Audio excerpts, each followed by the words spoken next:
Yeah. गद्दी छोड़ गद गद गद गद गद्दी गद्दी गद्दी छोड़े गद्दी छोड़े गद्दी छोड़े गद्दी छोड़े। कान खोल कर सुन ले तू बातों से अब मुंह मत मोड़। वोट हो गई चोरी तेरी वोट के चोर। गद्दी छोड़ पेपर कितने लीक कराए और चलाई कितनी लाठी। युवा के सपने दिए जो तोड़। पेपर चोर गद्दी छोड़ काम धाम सब ठप कराए और पलायित जन करवाए। नौकरियों की दी कमर भी तोड़। नौकरी चोर गद्दी छोड़ स्कूल बना के घास फूस के बजट को सारे चूस चास के। शिक्षा की दी कमर मरोड़। शिक्षा चोर गद्दी छोड़ 1000 एकड़ से ज्यादा नाम अड़ा निजी के करके। 1 रुपए में दी जमीन निचोड़। जमीन चोर गद्दी छोड़ नकली कच्ची दवा बना के अपनी कुर्सी की हांक दिखा के। लाखों सांसें दी थी रोक दवा के चोर गद्दी छोड़। नकली डिग्री थी पेश कराई हैप्टी डेफिट की तैश दिखाई। सोचा दे मिर्ची आंखों में झोंक डिग्री चोर गद्दी छोड़। सड़क आंख सी धंसती जाए टूटी पुल पुलियां हंसती जाए। लूटे पैसे लाखों करोड़ पुल सड़क चोर गद्दी छोड़। पिछड़ों दलितों का हक गटका के आरक्षण को भी अटका के। किसान विरोधी जो पुरजोर अधिकार चोर गद्दी छोड़। राज्य में गुंडा राज चलाया रेपिस्टों को खूब बचाया। बिहार में दिया लॉ एंड ऑर्डर तोड़। एनडीए सरकार गद्दी छोड़। संदेश झूठ से हटके। नमस्कार, संदेश हिंदी न्यूज चैनल में मैं हरिशंकर जोशी आपका हार्दिक स्वागत करता हूं, अभिनंदन करता हूं। राजनीतिक गलियारों में चर्चा है कि इस बार नीतीश कुमार बीजेपी के लिए भस्मासुर साबित हो सकते हैं। जानकार कह रहे हैं कि नीतीश बीजेपी के रवैये से बेहद खफा हैं। इस बार नीतीश का वोट बीजेपी को ट्रांसफर नहीं हो रहा है। चुपचाप नीतीश और लालू अपने कुछ खास दूतों के माध्यम से संदेशों का आदान प्रदान भी कर रहे हैं, क्योंकि फोन पर बतियाने का मतलब सब समझते हैं।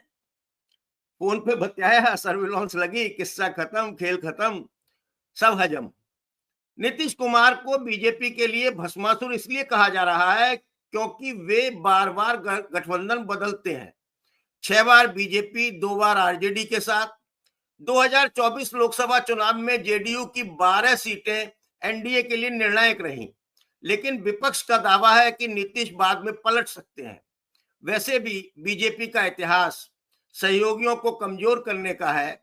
शिवसेना, अकाली दल, एनसीपी, बीजेडी जैसी पार्टियां टूट चुकी हैं और 2025 बिहार चुनाव से पहले नीतीश के विवादित बयान और आंतरिक असंतोष से बीजेपी को खतरा है।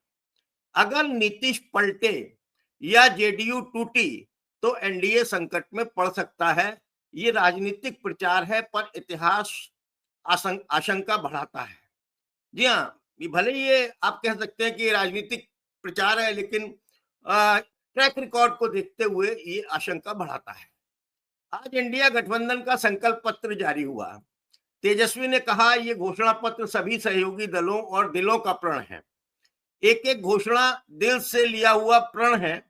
अपने हर प्रण को प्राण झोंक कर पूरा करेंगे। एक बिहारी दिल में जब कुछ ठान लेता है तो फिर बिना हासिल किए रुकता नहीं है। क्या है इस घोषणा पत्र पर? घोषणा पत्र में इस पर भी चर्चा करेंगे। तो मेरे साथ जो खास मेहमान जुड़े हुए हैं, मैं उनका परिचय करा देता हूं।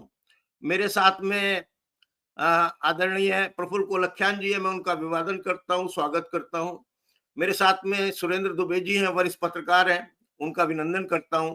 मेरे साथ में रवि यादव जी हैं, डॉक्टर रवि यादव राजनीतिक समीक्षक हैं और उनके विश्लेषण आप लोग बहुत पसंद करते हैं। और मेरे साथ डॉक्टर सलीम खान है। आजकल इन्होंने डॉक्टर लिखना बंद कर दिया है, मालूम नहीं कि मैं डॉक्टर कहता हूं तो ये खपा हो गए मुझसे, तो इनको मैं आधा वर्ज बोलता हूं। आपकी कोशिशों को सलाम। जी जी, चलिए आखिरी कोशिश। मैं जो बात कह रहा था जोशी साहब, वो ये है कि कोई भी क्षेत्रीय दल जो होता है उसकी सबसे बड़ी स्ट्रेंथ होती है क्षेत्रीय अस्मिता। लेकिन बिहार में जब तक नीतीश कुमार सामने थे तो आरजेडी के लिए या तेजस्वी के लिए यह संभव नहीं था कि वो क्षेत्रीय अस्मिता का मसला उठाएं, इसलिए कि उनके सामने एक क्षेत्रीय लीडर खड़ा है। तो लेकिन अब जब से बीजेपी ने इनडायरेक्टली ये बात कह दिया कि हम जो है वो इनको दोबारा मुख्यमंत्री नहीं बनाएंगे, और बीजेपी ने उसके सामने कोई तगड़ा बिहारी लीडर नहीं पेश किया। वो जो सम्राट चौधरी है उसका नाम लेने से बीजेपी भी डरती है, और प्रशांत किशोर ने तो उसको पूरी तरह से नग्न कर दिया है।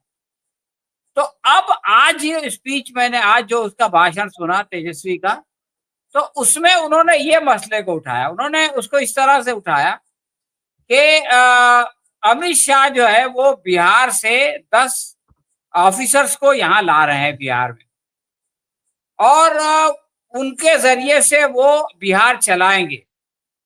और फिर वो लोगों से पूछते हैं कि क्या आप इस बात की इजाजत देंगे कि बाहर के कुछ लोग जो है वो बिहार को चलाओ? क्या बिहार जो है वो अब बाहर के लोगों के जरिए से चलाया जाएगा? और फिर वो पूछते हैं कि जब हमारी सत्ता आ जाएगी तो जो लोग बाहर से आएंगे अमित शाह की मदद के लिए, गुजरात से नाम लेके बोल रहे हैं, उनको सजा मिलनी चाहिए या नहीं मिलनी चाहिए? तो वो जो सारा वहां की भीड़ है, क्राउड है, वो कहता है कि नहीं, बिहार जो है वो बाहर के लोगों के जरिए से नहीं चलेगा, उन लोगों को सजा मिलनी चाहिए। उसके बाद तेजस्वी ये कहते हैं कि उनको हम ऐसी सजा देंगे कि वो जो है वो अपनी जिंदगी भर भूल नहीं सकेंगे। तो ये जो टोन है ना, ये टोन ये बता रहा है कि अब ये चुनाव जो है वो पूरी तरह से बिहार अस्मिता का चुनाव बन जाएगा। यानी अब जो है ये कहा जाएगा कि भाई ये जो अमित शाह हैं ये बाहर वालों की मदद से बिहार पर जो है वो अपनी मर्जी चलाने के लिए आ रहे हैं, और बिहारियों को अपनी अस्मिता की सुरक्षा के लिए उनका मुकाबला करना चाहिए और उनको इस बात की इजाजत नहीं देनी चाहिए। तो मैं समझता हूं कि अब ये नीतीश कुमार को हटाए बगैर ये बात संभव नहीं थी, आरजेडी के लिए संभव नहीं थी और इनके लिए भी, तेजस्वी के लिए भी संभव नहीं थी। लेकिन नीतीश कुमार को हटा के बीजेपी ने ये मौका जो है वो दिया है।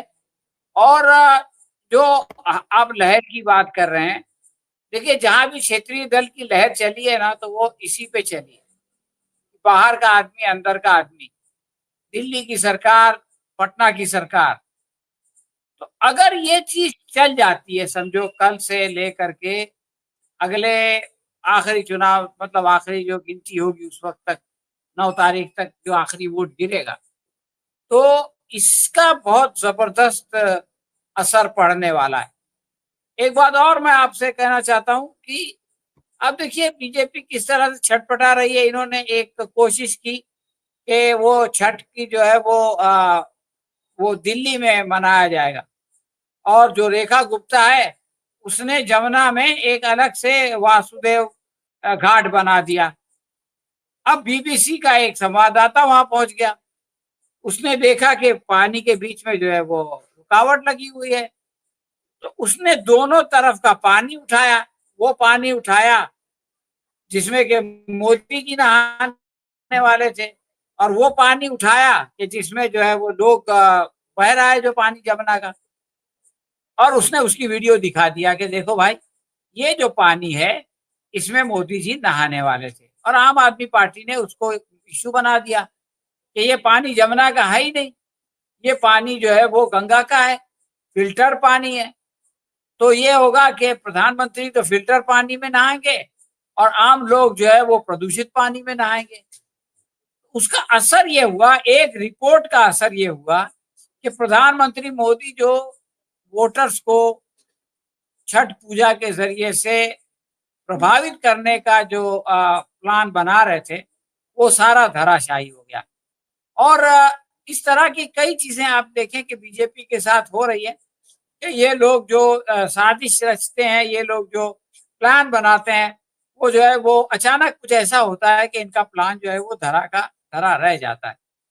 तो मुझको ऐसा लग रहा है कि ये बिहारी अस्मिता का प्रश्न और अमित शाह को जो है वो बाहरी कहना, घुसपैठिया कहना और बिहारियों को जो है वो उनका जो अपने उस पे आस्था है, जो अपनी उनकी जो फख्र है, उसको उनको जो गर्व है अपने बिहारी होने पे, अगर इसको ठीक से छेड़ दिया जाए तो यकीनन वो हवा चल सकती है जिसका कि जिक्र आपने शुरू में किया था।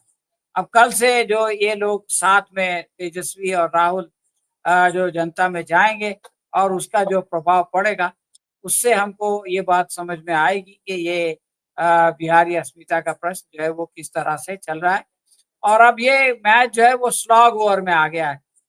आखिरी जो है वो 1-2 ओवर होता है जिसमें के चौके छक्के लगते हैं और या तो सारी विकेटें गिर जाती हैं या तो जो है वो मैच जीत जाती है। मुझको तो ऐसा लगता है कि स्लॉग ओवर में ये जो दोनों खिलाड़ी मैदान में हैं, तेजस्वी यादव और राहुल गांधी, ये ऐसे चौके छक्के लगाएंगे कि बीजेपी और नीतीश कुमार के जो है वो होश उड़ जाएंगे। और मुझको ऐसा लगता है कि अ, ये जो इंडिया गठबंधन है, इसको नीतीश कुमार की ज़रूरत नहीं पड़ेगी और नीतीश कुमार को इसका अफ़सोस भी नहीं होगा कि भई हमने जो है वो, क्योंकि उनको मालूम है कि उनकी पीठ में बीजेपी ने छुरा घोंप दिया है। अब अगर बीजेपी हारती है, तो नीतीश कुमार सत्ता में आए या ना आए, लेकिन ये कि वो खुश ज़रूर हैं।